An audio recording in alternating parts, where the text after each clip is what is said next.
as popular as the Civic, you would think that Honda would make sure that they would never mess this vehicle up when it comes time for a redesign. Unfortunately, that was somewhat the case when the 2012 Honda Civic, the 9th generation, was introduced in late 2011. Now, despite the negative criticism from critics and some consumers, Honda still sold a lot of these things. In fact, the 9th generation Civic is the best-selling compact sedan in the United States. However, Honda did something that was rather unthinkable for an auto manufacturer. In 2013, the company refreshed the Civic to address the harsh criticism that it was facing with the interior, the lackluster styling, the lack of technology. And for 2014, Honda seems to have done it again. You would think that they would kind of rest on their laurels, but they've refreshed the Civic yet again. What you're looking at is a 2014 Civic EXL with Navi Coupe. Now, the Coupe is what got the special styling treatment for 2014. You can see the front end of this car is just completely different from the 2013 model. It sort of mimics the front end of the European Civic and then maybe takes a little bit of inspiration from the redesigned 2015 Honda Fit. Now, regardless of what you think of the styling, it may be a little too bulbous, a little too overwrought or overdone for your taste. It does make the Civic a little bit more distinctive this year. You have new headlights, new grille, new front end, basically new bumper, new hood. The whole front end is basically completely changed, so don't even think about interchanging the parts from your 13 Civic onto this 14. Now, looking at the side profile of the vehicle, what I've got here is the Coupe. The Civic still comes in Coupe or sedan. You take your pick between LX, EX, EXL, EXL Navi, and then there's the SI. And then, of course, the sedan offers hybrid as well, in addition to HF and natural gas. There's just so many different Civics to choose from. This is the kind of vehicle that basically offers something for everyone's taste. Now, these 17-inch alloy wheels are new for 2014. You're going to find these wheels on the EXL only, and if they look familiar to you, that's because Honda basically took them off of the 8th generation refreshed 09 to 11 Civic Si, which is not a bad thing. I like the fact that there are 17s now available on a regular Civic, which forced Honda to upgrade the SI model to 18-inch wheels. Now, looking at the back of the vehicle, the Coupe also got refreshed taillights, a little bit of a darkened finish to them, slightly different style, different bumper. There's still no chrome exhaust outlet on the Coupe. Only the SI model gives you that, but you do get a nice little sort of integrated under rear lip spoiler and an integrated rear wing. Now, overall, I really do like the 3/4 rear angle of the Civic, especially the Civic Coupe. It kind of gives it an aggressive, low-slung stance. It almost looks like an SI.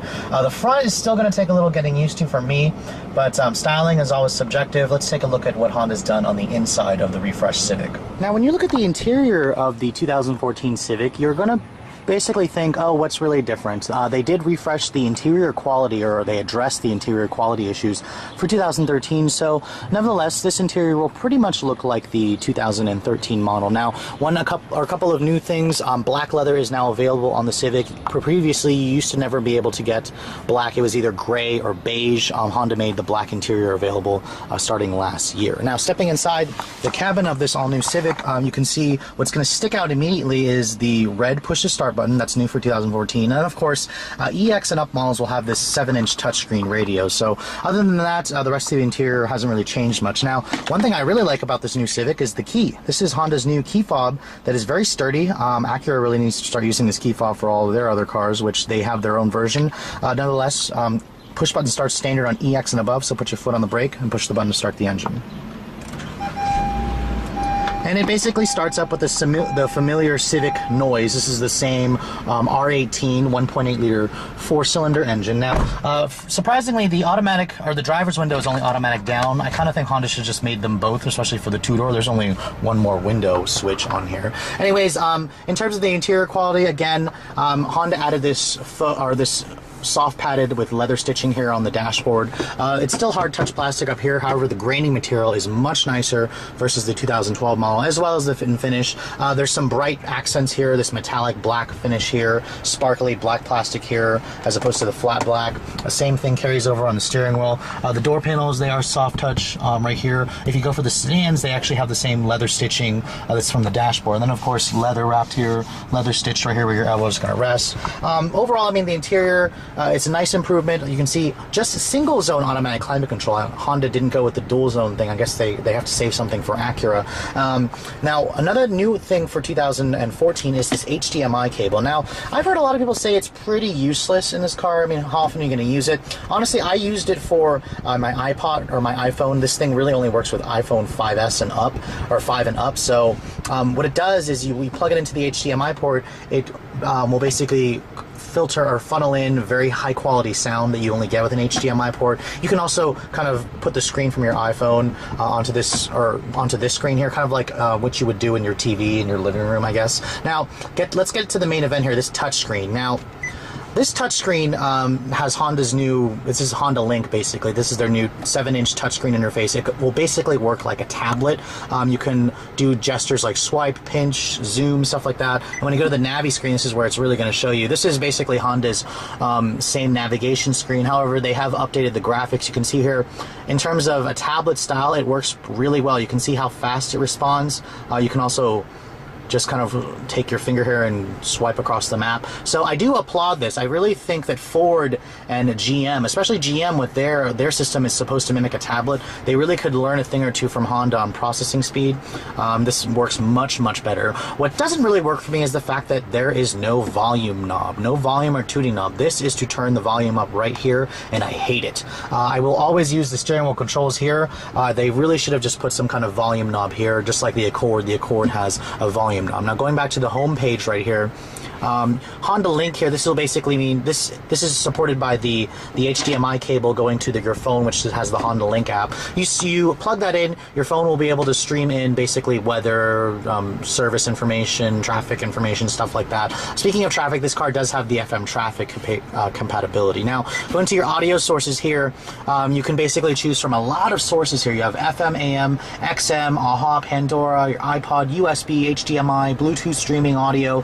I mean, this is basically the kind of stuff that my Generation Y buyers really appreciate. We really care about our audio sources, so I'm really happy to see why Honda focus on that, because the Civic, let's face it, does appeal to just somebody who's in the Generation Y, a younger buyer per se. Now, going back to this little touchscreen again, you know, in terms of the interface, it works pretty well. It's pretty quick when I tap somewhere here. It's pretty quick, and I like it. Doesn't give you the haptic feedback that Acuras give you, but again, they got to save something for Acura here, which, I mean, this is a huge improvement. It doesn't look like it's completely been just tacked on like the old touchscreen, and it does have a more modern look to it. Now, when you put the vehicle in reverse, you get a nice backup camera here with trajectory as well, with distance markers. So I'm really glad to see Honda finally bring their technology up to date. This is basically on par with the competition now. Another cool feature is the Honda Lane Watch camera. There's a camera right there in that side mirror on the lower part. If you just signal right, it turns on the little camera here, and you can see there's distance markers to tell you exactly where the car is to your blind spot here. It's only on the passenger side. The driver's side just has its own little convex mirror here, a little blind spot mirror per se. Now, another thing that Honda updated is this transmission. It looks like the regular 5-speed automatic from the 2013 model. However, this is now a CVT transmission. You can see here the Coupe model, the EX and up, will give you a sport mode with paddle shifters on the wheel. That's a first for a Civic. It gives you 7 virtual gears because this is a CVT. I'll get on the road and show you more about how it drives later on, but you know, in terms of the transmissions, Honda's finally updated them. The technology's finally updated. You still have this 2-tier dash layout, which has been a Civic thing since 2006. You know, overall, the interior quality, the technology, Honda offers a lot for the money here, so I'm glad to see that the Civic is finally caught up to the competition in terms of technology. Now, being that this is a coupe, you can see the back seat of the Civic coupe isn't where I'd want to call roomy. It's decent for a small coupe. The Accord is obviously going to offer more as a bigger car, and then if you guys actually need to put people in your back seat, I would go for the sedan. I do like the fact that the flat load floor is carried over. If I'm going to get back here, I can comfortably say that legroom is okay for somebody who's short like me. You can see here, putting the seat back, it's decent. There's good foot space under here, but you can see that's where the seat was left. There's not much space. I wouldn't want to sit back here for too long. You can see here, because it's a coupe, the headroom is pretty compromised, so my head is touching the ceiling even though I'm really short. Materials, they're basically hard touch, but Honda does give you some nice cup holders and some storage back here. Now looking at the trunk capacity of the Civic Coupe, you're looking at about just under 11 cubic feet of space. The sedan offers an extra cubic feet. You can see here there are hinges that crush your cargo, but Honda actually did put some lining material there. There's finally an outside trunk release, and then the seat, it folds down 60/40 on the EX and up trim levels only. Now when you're looking at under the hood of the 2014 Civic, you're basically looking at the same 1.8 liter R18 motor that they've been using since the 8th generation Civic. This dates back to 06. There's still no direct injection. This doesn't have Honda's Earth Green technology. The numbers are actually improved a little bit, 143 horsepower this year thanks to a retuned exhaust system. Fuel economy for the CVT is also up, looking at 29 in the city, 39 on the highway. So this is pretty much tops in the class gas mileage. The HF model gives you a little bit more. It gives you a 35 mile per gallon headline reading. The SI model still continues with the 2.4 liter with 205 horsepower. And then, of course, there's the hybrid for those of you who want to get even more fuel economy. But the Civic, of course, is front-wheel drive. With that new CVT, let's take a look at and see how it all works together. So with a refresh this thorough, you're probably wondering just how differently does the 2014 Civic drive compared to the 2013 model? Well, let's take a look and find out, shall we?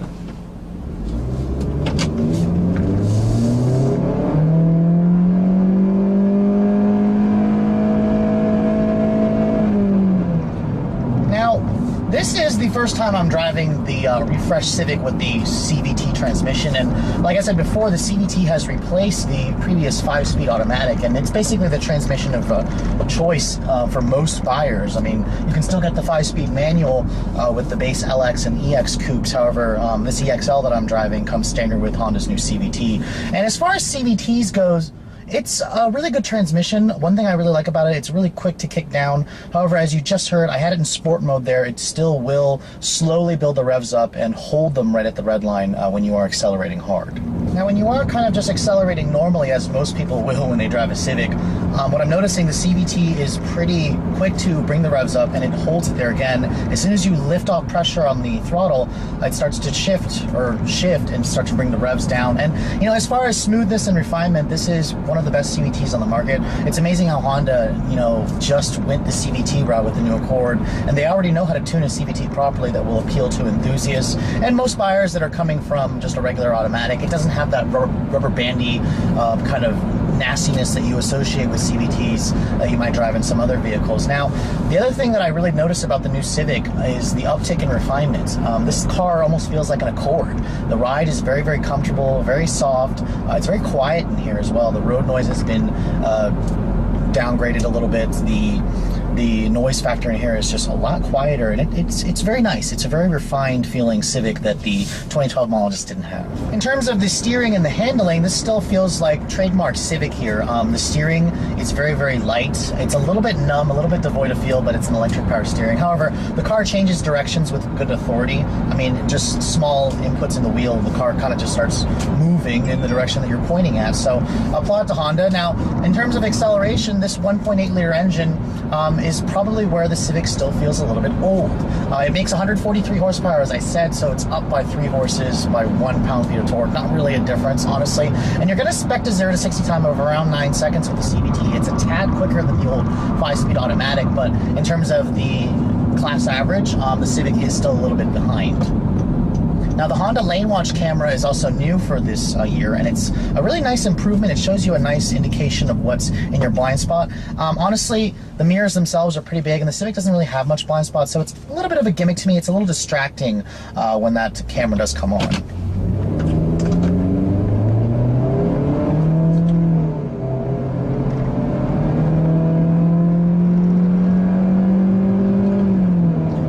Paddle shifters in this car, it does have 7 virtual gears, and you know, as far as paddle shifters go, they're mounted on the wheel, so they turn when you're kind of using the paddle, when you're turning the wheel, and it doesn't shift as quickly as a traditional automatic. The car still takes time to build up revs, so the paddles are just there, kind of just as being there, so at least Honda thought of offering the paddle shifters. But in terms of, you know, actually using them for spirited driving, I recommend just leaving the CVT in sport mode. Now, what I do notice is the car's pretty quick to blip the throttle when you do downshift, but when you put your foot down, it just doesn't have that that eagerness to rev, and it's something that kind of bothers me a little bit. And Hondas, they're known historically for being high revving motors, and you know, this doesn't really offer any of the fire that you associate with that high RPM VTEC rush with other Honda 4-cylinders, especially the SI. There's very little hints of fire that you get in the SI and just the regular 1.8 Civic. So this is, again, remind myself, this is a commuter car, and in terms of how does it excel as a commuter car,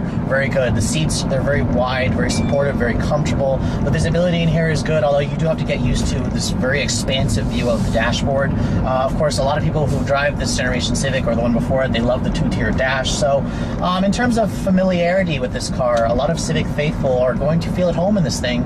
In terms of the technology, I really love the updated features here. This touchscreen radio, it looks nice. I'm still hating the fact that there's no tuning knob or no volume knob. I'm basically forgetting to use every bit of the touchscreen controls here because they're distracting, and just use the controls on the steering wheel, as it does give you a little bit easier use when you are using the controls on the steering wheel versus the distracting touch-sensitive buttons here. Now, another big area of concern with buying a Civic or a commuter car, or a car in this class in general, is how's the fuel economy. Now, Honda improved the fuel economy with this new CVT. Civics with the 1.8, this transmission rate at 30 city, 39. I have to say, fuel economy is impressive. It's still a Civic. I've been averaging about 33.7 miles per gallon over my week of testing, and that's in mixed city highway driving. You can easily break the 40 mile per gallon barrier. In this car, you know, a 13-gallon gas tank, you can easily do over a 400-mile fill up. And it only costs you, less than 40 bucks to fill it up. So in terms of saving money on gas, the Civic still excels at that.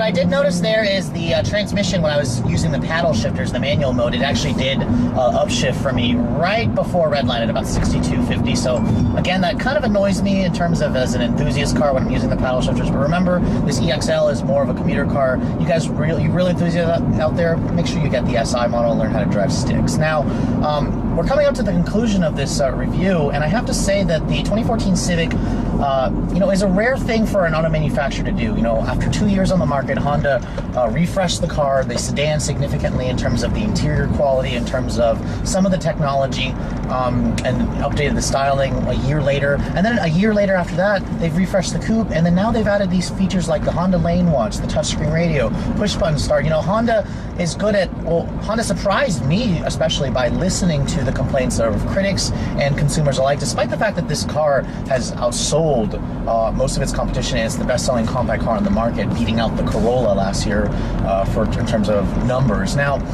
if you guys are going to pick the Civic for your choice as a commuter car, it excels. You're going to get Honda's sterling reputation for reliability and resale value, and you get a lot of premium features in this car, and as well as a good amount of standard equipment. Even the base LX model has a backup camera and Bluetooth streaming audio and Bluetooth USB, stuff like that. Now, in terms of going for this EXL model, it can be an interesting choice if you guys are looking for something different. Honda is one of the few manufacturers that still offers your choice of a coupe or sedan body style, and there's so many different ways you can configure a Civic to fit your specific tastes. There's basically a Civic for every buyer, and that's basically still the case for this new one. Now, coming down to the numbers here, this particular EXL with Navi represents the most expensive Civic coupe you can buy, and the coupe and the sedan, they're about $200 apart, so negligible difference there. You pick your pick between style or practicality. My tester with the navigation model stickers for about $24,800, just under $25,000. In terms of its competition, the Civic is still cheaper, if you can believe it, despite the fact that compact cars these days have gone pretty expensive. But if you want a loaded version of a Ford Focus or a Mazda 3, they're actually approaching $30,000. So the Civic still represents a really good value for those of you who are in the market for a compact sedan. Just keep in mind that some of the technology in here doesn't always work. The touchscreen radio, I think Honda really needs to add a tuning knob and a radio volume knob, honestly, because you're stuck basically using the steering wheel controls, which isn't a bad thing, but I was constantly reaching for the audio or the climate control knob here to turn the music up, because I'm the kind of person that likes a knob that I can just twist when I'm trying to change the volume. Anyways, with all that said, hope you guys have enjoyed my overview of the 2014 Honda Civic EXL Coupe.